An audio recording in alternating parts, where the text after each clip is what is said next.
안녕하세요, 크립토노마드입니다. 이번 한 주 동안 전해진 여러 소식들 가운데 의외로 상당한 비중을 차지하는 게 리플 XRP 관련 소식들이 아니었나 싶습니다. 굵직하게는 법원이 SEC를 어마어마하게 까버리면서 사실상 리플 측이 결정적인 승점을 확보한 것이고, 자잘하게는 XRP 덤핑 세력이라고 불리기도 하는 리플의 공동 창업자이자 스텔라루멘의 창시자 제드 맥켈럽이 무슨 꿍꿍이인지 이번에는 무려 280만 XRP를 매수했다라는 소식도 전해졌습니다. 리플에서 쫓겨난 안갚음 차원에서 자신의 몫으로 할당받았던 90억 XRP를 그동안 잊을만 하면 한 번씩 대량 매도를 하면서 XRP 덤핑 세력으로 불리기도 했던 그런 인물입니다. XRP 커뮤니티에서는 XRP 거래 볼륨이 갑자기 급증한 것과 관련해서도 상당한 관심사가 되고 있습니다. XRP를 대량으로 내다 팔던 인물이 갑자기 대량으로 매수한 것도 그 의도가 뭘까 이런 생각을 갖게 만드는 부분이고, 갑자기 또 하루 사이에 이렇게 1300%가 넘게 순간적인 거래 볼륨 폭등도 여러가지 생각거리를 갖게 만드는 부분입니다. 이런 긍정적인 포인트들의 배경에는 이번 주 들어서 여기저기서 언급되고 있는 리플 소송 합의 종결 이슈, 그 가능성이 자리하고 있는 것 때문 아닐까 생각이 되기도 하는데, 합의가 되면서 소송이 바로 종결된다면야 가장 좋긴 하겠지만 이게 또 그렇게 단순한 이슈는 아닙니다. 지금의 상황에서 합의 전망을 어떻게 바라볼 수 있는지, 또 어떻게 바라보면 좋을지 짚어보도록 하겠습니다. 지금 과연 비트코인이 바닥을 찍은 것일까? 이에 대해서는 여러 분석과 전망들이 이어지고 있다는 점을 한 주 내내 짚어봤습니다. 만약 지금이 바닥 언저리가 맞다라면, 그렇다면 그건 지금이 괜찮은 매수 타이밍, 축적 타이밍이 될 수도 있다는 걸 의미할 수가 있습니다. 하지만 지금 상황에서 막상 어떤 종목을 눈여겨서 바라봐야 할지 초보자라면 상당히 막연할 수도 있는데, 코인텔레그래프가 요즘 상황에서 주목해서 바라보면 좋을 만한 5가지 섹터를 분석하면서 세부 종목 17개를 선정했습니다. 주식 시장으로 치면 업종 분석을 한 건데 짚어볼 가치가 어느 정도 있어 보입니다. 미국의 인플레이션 역시 이제 정점을 찍었을 가능성, 이 부분 역시 요 며칠 상당히 자주 거론되고 있습니다. 이와 관련해서는 2가지 긍정적인 의미를 담는 소식들이 전해졌습니다. 바이든 대통령과 사우디 국왕 또 왕세자와의 만남이 마무리가 된 가운데 긍정적인 회견 결과가 전해지고 있고, 미국에서 휘발유 가격이 30일 연속 하락한 것으로 나타나면서 8월에 발표되는 7월 소비자 물가지수에는 어느 정도 이 긍정적인 변화의 지점에 대한 기대가 솔솔 피어나고 있는 모습입니다.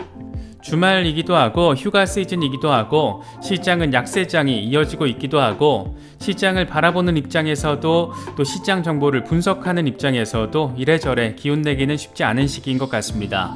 그래도 이럴 때일수록 정신 똑바로 차리고 시장을 관찰하려는 노력이 더 필요하지 않을까, 그런 생각이 또 한편에서는 들기도 합니다. 여러 소식들 잘 참고하실 수 있으면 좋겠습니다. 본격적인 시작에 앞서서 좋아요와 구독 또 알림 설정 꼭 부탁드리겠습니다. 영상 제작에 아주 큰 도움 된다는 말씀 함께 드립니다. 그럼 시작하겠습니다. 먼저 리플 시세 상황부터 짚어보겠습니다. 리플 XRP는 별다른 변동폭 없이 0.33달러대에서 자리하고 있는 상태입니다. XRP 시세를 바라볼 때마다 0.3달러라는 숫자 여전히 상당히 비현실적으로 느껴지는데, 지금 XRP의 20일 지수이동 평균이 0.33달러라는 점을 고려하면 지금의 흐름이 꽤 중요한 국면을 지나가고 있다는 점도 확인할 수가 있습니다.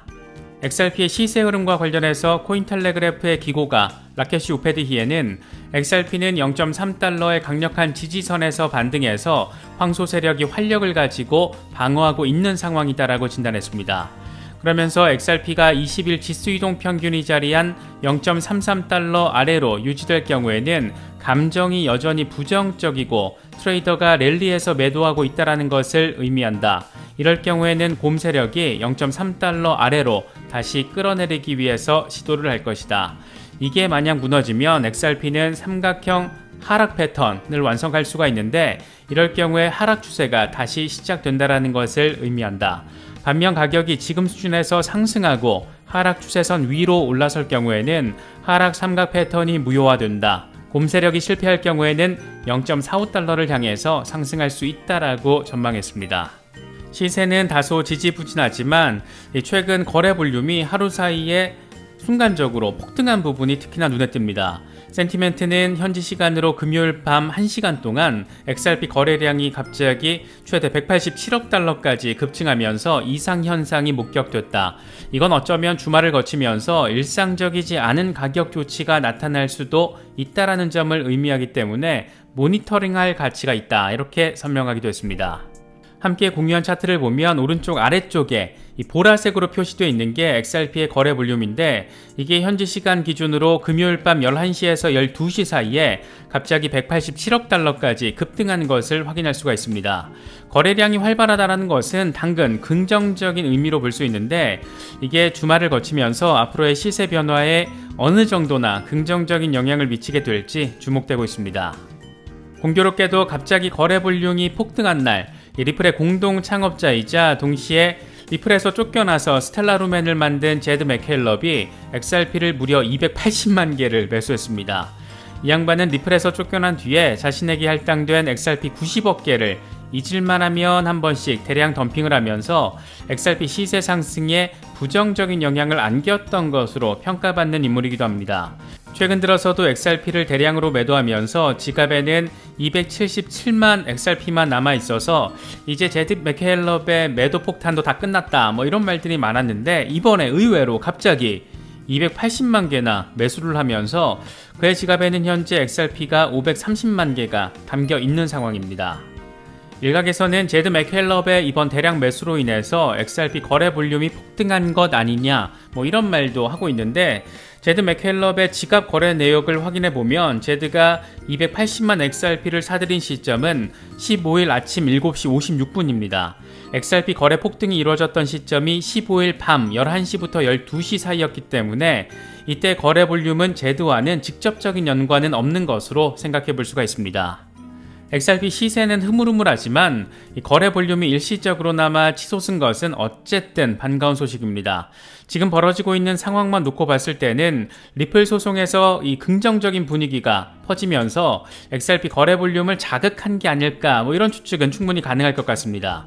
특히나 이번에 법원이 SEC를 향해서 위선적이다 이렇게 직접적으로 비판을 하면서 SEC가 내부 기밀이라고 주장하고 있는 힘먼 스피치 이메일 등을 공개해야 한다라고 명령한 것이 소송 승소에 대한 기대감을 키우는 요인으로도 작용하고 있습니다. 여기서 한 발 더 나아가서 SEC가 워낙 불리한 국면에 처해져 있다 보니까 결국에는 양측이 합의를 하면서 소송을 서둘러 마무리할 수도 있지 않겠느냐 뭐 이런 전망도 나오고 있습니다. 물론 이건 상황적 추론에 따른 전망이지 리플이나 SEC 측의 직접적인 멘트나 증거를 통한 전망은 아닙니다. 이 같은 분위기를 조성하고 있는 인물은 이번에도 존 디튼 변호사였습니다. 코인게이프는 리플 소송 합의 가능성에 대해서 XRP 변호사가 힌트를 주고 있다 이렇게 제목을 뽑았습니다. 이게 또 뭐 잘 모르는 사람이 보면 XRP 변호사를 리플 변호사로도 해석하게 될 경우에 리플 측이 합의를 원한다 뭐 이렇게 오독될 수도 있는 부분입니다. 존 디튼 변호사는 리플이 합의에 나서지 않을 것이라고 생각하는 사람들이 있는데 만약 게리 겐슬러 위원장이 XRP를 비증권이라고 선언하는 데 동의한다라면 브래드 갈링하우스 CEO는 즉각적으로 합의를 수용하려고 할 것이다 라고 말했습니다. 그러면서 만약 합의가 이루어지더라도 그 자체가 XRP에게 규제 명확성을 제시해주지는 못할 수 있지만 규제 확실성은 제공해줄 수 있다 이렇게 설명을 했습니다. 이게 좀 말장난 같은 표현인데 법적으로 XRP가 비증권으로 규정되지 않은 상황이라 이 규제 명확성을 제공해줄 수는 없을지라도 SEC가 비증권이라고 XRP를 인정을 하면 확실하게 비증권의 규제 대상이 되기 때문에 규제 확실성은 보여줄 수 있다. 이런 말을 다소 현학적으로 표현을 했습니다. 그는 특히 합의는 소송 절차를 즉각적으로 끝낼 것이고 이후에 항소 절차도 진행되지 않을 것이다.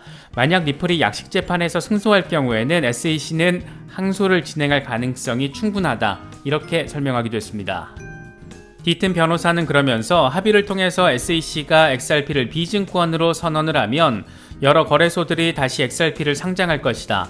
하지만 만약 소송의 판결을 통해서 XRP가 비증권으로 판결이 된다면 SEC는 항소할 것이고 항소심 판결 이후에 XRP는 재상장될 수 있다라고 덧붙였습니다. 그는 이어서 이번 사건은 판사가 온전히 판단할 수 없을 가능성도 존재한다. 그래서 어쩌면 배심원 판결로 가는 것이 결정될 수 있다는 점도 함께 거론했습니다.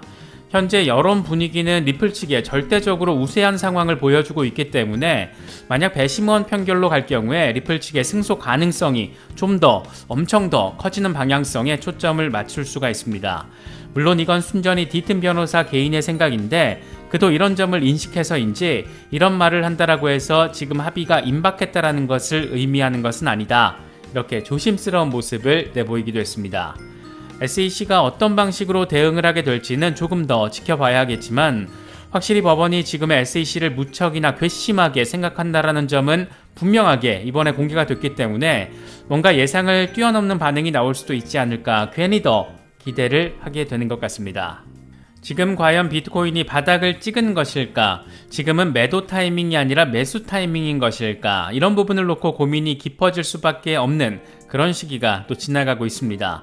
만약 이런 질문을 긍정적으로 바라본다라고 하더라도 막상 어떤 종목을 담아야 할까? 이건 또 다른 종류의 질문이 될 수밖에 없는데 이번에 코인텔레그래프가 크립토 윈터에 주목해야 할 5가지 섹터 이런 제목의 분석을 제시했습니다.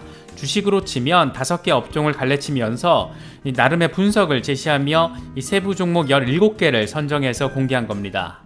먼저 시장의 기본 판때기라고 할 수 있는 레이어 1 프로토콜이 꼽혔습니다. 코인텔레그래프는 레이어 1 프로토콜이 많은 암호화폐 생태계가 구축되는 기반을 형성하고 있지만 아직 많은 확장성이 남아있다는 점에 주목했습니다. 그러면서 비트코인과 이더리움을 제외하고 지난 180일 총수익 측면에서 상위 5개 레이어 1 프로토콜을 제시했는데 BNB와 아발란체, 헬륨, 팬텀, 솔라나를 거론했습니다. 다음으로는 레이어 1의 확장성과 직결되는 레이어 2 프로토콜을 관심 섹터로 꼽았습니다. 그러면서 아예 폴리곤, 매틱을 콕 집었는데 활성 지갑과 프로토콜 측면에서 가장 많이 채택이 됐고 현재 15억 9천만 달러의 TVL을 보유했다라는 점을 나름의 근거로 제시했습니다. 다음으로는 최근 다시 관심도를 높여가고 있는 게임 섹터입니다. 코인텔레그래프는 암호화폐 생태계에서 게임 섹터는 크립토 윈터 기간 동안 사용자의 참여를 유지하는 측면에서 보다 탄력적인 부분이 있다는 게 입증됐다. 이렇게 긍정적으로 평가했습니다. 세부적으로는 엑스인피니티, 엔진코인, 갈라, 울트라 등 이 게임 생태계를 대표하는 토큰들이 거론됐습니다. 네 번째로는 소셜 플랫폼 섹터가 꼽혔는데 아직 눈에 띄는 방식으로 확립되진 않았지만 채택을 늘리는 데 도움이 될 수 있는 좋은 기회가 있다라고 평가를 했습니다. 그러면서 암호화폐 생태계에서 대표적인 소셜미디어 플랫폼으로는 스팀과 하이브 등을 거론했는데 두 프로토콜 모두 현재까지 실제로 널리 채택되지는 않았다라는 점을 함께 설명했습니다. 성장 잠재력이 있다라는 측면에서 높은 점수를 줬다라는 걸 느낄 수가 있습니다. 마지막 섹터로는 메타버스와 NFT가 꼽혔는데 이건 워낙 중요하기도 하고 그동안 아주 많이 다뤘었기 때문에 이게 왜 관심 섹터로 선정됐는지를 굳이 설명할 필요는 없을 것 같습니다. 코인텔레그래프는 이 섹터와 관련해서는 샌드박스, 디센트럴랜드, 에이프코인 등을 주목할 만한 종목으로 거론했습니다. 코인텔레그래프가 이번에 언급한 세부 종목들은 그래도 나름의 브랜드 가치를 확고하게 지니고 있는 프로젝트들이니까 관심 있으신 분들은 추가적인 리서치 진행해 보셔도 나쁘지 않을 것 같습니다. 코인텔레그래프가 추천했다고 당연히 급반등을 의미하는 것은 아니기 때문에 무턱대고 매수하는 것은 무지성 매수가 될 수 있다는 점도 강조해서 말씀드리고 싶습니다. 미국의 인플레이션 상황과 관련해서는 어쩌면 8월에 발표될 7월의 CPI는 상당히 긍정적인 결과를 기대해 볼 수도 있겠다. 이런 희망을 갖게 만드는 소식들도 더해졌습니다. 먼저 미국의 휘발유 가격이 30일 연속 하락세를 보인 것으로 나타났습니다. 전국 휘발유 가격이 평균 1갤런에 4.65달러로 나타났는데 6월 중순에 이게 5달러를 넘겼던 걸 고려해보면 일부 주에서는 6달러를 넘기기도 했던 것을 고려해보면 많이 떨어진 걸 확인할 수가 있습니다. 4주 연속 매일 떨어지고 있다는 점이 특히 인상적인데 지금 미국 인플레이션에서 절반 수준의 악재 역할을 담당하고 있는 에너지 가격이 완화된다라는 지점이다 보니까 정말 어쩌면 다음 달에는 분위기 급반전 기대해 볼 수도 있을지도 모르겠습니다. 말도 많고 탈도 많았던 바이든 대통령과 사우디 국왕, 특히 왕세자와의 만남이 마무리가 됐습니다. 분위기가 아주 소 나이스 정도는 아니었던 것 같은데 그래도 18개 분야에 대한 협약과 양해각서가 체결됐다고 하니까 바이든 대통령 입장에서는 원하는 것들을 어느 정도 얻어냈다는 것을 느낄 수가 있습니다. 특히 회담 직후에 미국으로의 원유 공급 증가를 위해서 최선을 다하고 있다. 사우디 측에서도 이런 긴급한 상황에 공감했다. 이렇게 바이든 대통령이 직접 밝힌 만큼 의미 있는 인플레이션 완화 상황을 기대해 볼 수도 있는 그런 부분입니다. 오늘이 초복이라고 합니다. 저도 조금 전에 삼계탕을 주문했는데 마음 건강, 몸 건강 모두 잘 챙기시면서 시장 대응도 하시고 휴식도 취하실 수 있는 그런 의미 있는 주말 보내실 수 있으면 좋겠습니다. 이번에 준비한 영상은 여기까지입니다. 영상이 도움이 되셨다면 좋아요와 구독, 알림 설정 꼭 부탁드리겠습니다.